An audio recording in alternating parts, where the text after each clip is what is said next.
All right. If there is one tool that kind of encapsulates everything of Joby's toolbox, I would have to say it's the moving meditation. It it takes in the process of all the big three. It's a modified cousin of caging and killing the rabbits. It jumps right into and fits nicely in with not only the philosophical framework of the Demi improvement cycle, but the actual practical part of the Demi improvement cycle in action, actually, if you will. So what is the moving meditation? Well, it's a GSD tool, right? It's a get stuff done tool. And it really helps when people are frozen with either anxiety, of that feeling of anxiety, and they just don't even know where to begin. That feeling of being overwhelmed with it, and being paralyzed because they've got too much inputs coming in and they don't really know where to begin or how to prioritize.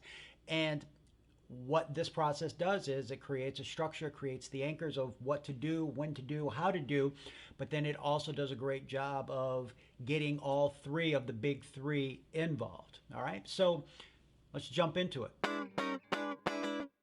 So the moving meditation works just like it does with the cage the rabbit scenarios, where it begins with a brain dump.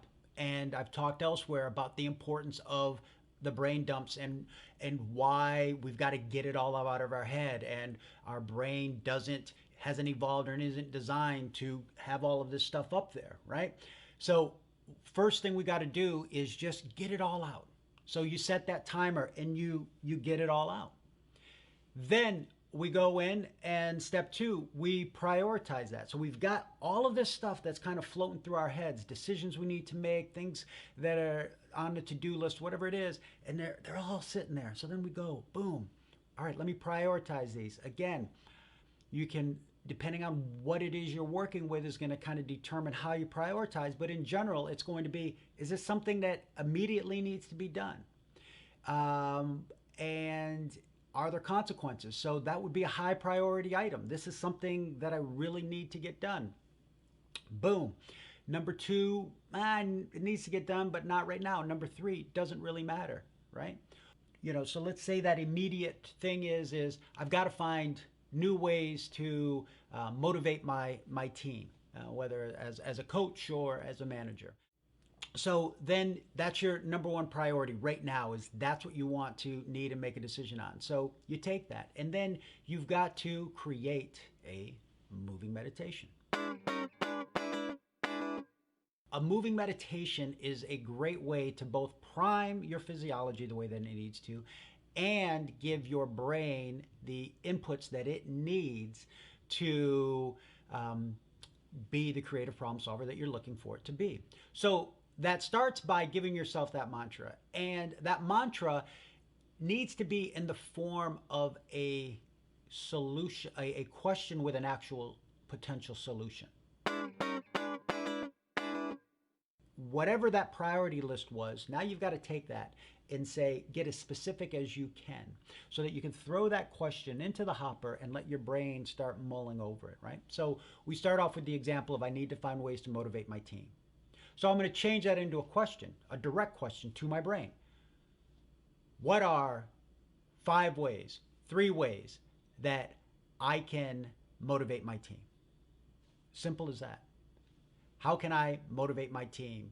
What are 3 ways I can motivate my team? Whatever seems to kind of click. And you can play with a few different questions. Don't spend endless time on this. Pick 1 or 2, find one that seems to resonate, rolls off your tongue, both verbally as well as mentally, and then you want to put your body into motion. Walking, jogging, getting on an elliptical. Some big movement that gets you moving bilaterally, meaning your arms and your legs are moving opposite together in a big way. Why? That rhythmic pattern is going to give your brain into a wonderful state, both physiologically by the hormones and neurotransmitters that it's going to start releasing, but that rhythm begins to calm everything down and allows the brain to go into a focus, right? And that's why whatever activity you choose for this needs to be a little bit stimulating, that it's arousing, but not so overwhelming that your brain is kind of stuck on, okay, dangers are here. right? So getting on a stationary bike, on a treadmill. If you're on a treadmill and it scares you to death because you're worried about falling off, then you've got to find something else, right? So we're going to spend the next 10 minutes getting into that phase of moving our body and just simply using that question as an anchor. So we throw that anchor out there and we go, hey, what am I going to, here's what I want. And then we just start moving. And as you're moving, your brain is going to start being flooded with potential ideas. Oh, I could bring in this coach. I could have him watch these videos. I could have him do this assignment. I could talk to so and so. And it's just going to go. And if you catch yourself, again, the part of being mindful is recognizing, is my focus where I need it to be? If all of a sudden you're thinking about daycare or you're thinking about something other than where it needs to be, you just gently bring your mind back and say, hey, what am I going to do to motivate my team? I got two ways of doing it. I need five more. What are five more ways? And you just kind of throw it out there. Then you come back and you spend 5 minutes, 10 minutes, however much time you need, writing down all of the solutions that your brain particularly came up with. And then you take those solutions and you prioritize them and you see, okay, is there enough here for me to take action?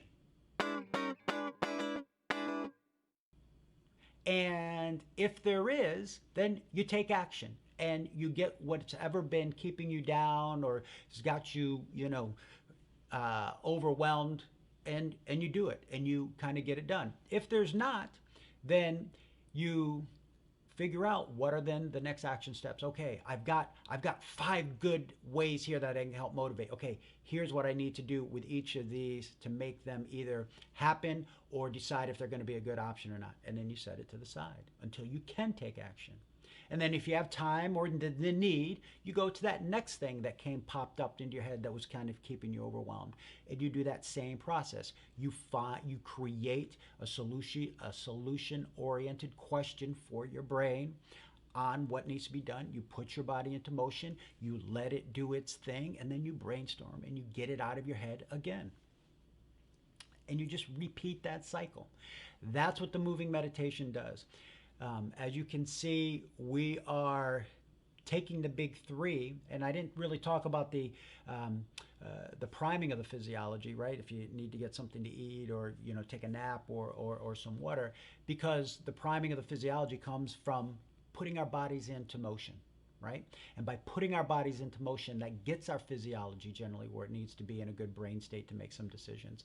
It helps to get our focus in tune by that physical motion, right? Because now I'm moving, my brain goes, hey, I got to be aware of what I'm doing. And then the self-talk, we're using the mantra to bring our focus to where it needs to be. And more importantly, we're bringing our self-talk into a productive mode of thought. We're giving it real inputs that it can actually do something about, as opposed to spinning off into endless hypotheticals. All right? So that's the moving meditation. That is one of my go-tos all the time, all of the time, and in lots of different scenarios and lots of different ways. I'm taking that modified template of brain dumps, body into motion, mantra, brain dump, to help me just deal with things. It might be something as simple as, I'm just feeling and I don't know where the is coming from. So I do a brain dump. And then I look at those things and I ask myself, okay, I've got some things going on here. And I'll just put my body into a moving meditation and ask myself, well, why is that bothering me? Or do I need to be worrying about this? Or what are some of the big, and then I sit down and going through that process. This is another way for a lot of people who don't find exercise being something they really enjoy. They don't get that runner's high, or they're not worried about getting pumped up. This is a fantastic way to incorporate and get a lot more value out of your exercise time by doing this type of thing, right? If you began each exercise period, whether it's little 20-minute cardio period or weightlifting, whatever it is, by journaling. If you're somebody who's dealing with anxiety, depression, or just being overwhelmed, stopping 10 minutes of journaling before your exercise, putting your body into motion for 20 minutes, and then journaling afterwards can be a tremendous tool for you, not only to help improve your mental and physical states, but also a way to add value to get you to do a little more activity with your body. So there it is, moving meditation. I hope it's as productive of a tool for you as it has been for me. And again, as always, if you have any questions or comments, let me know. Love to hear how this tool is working out for you.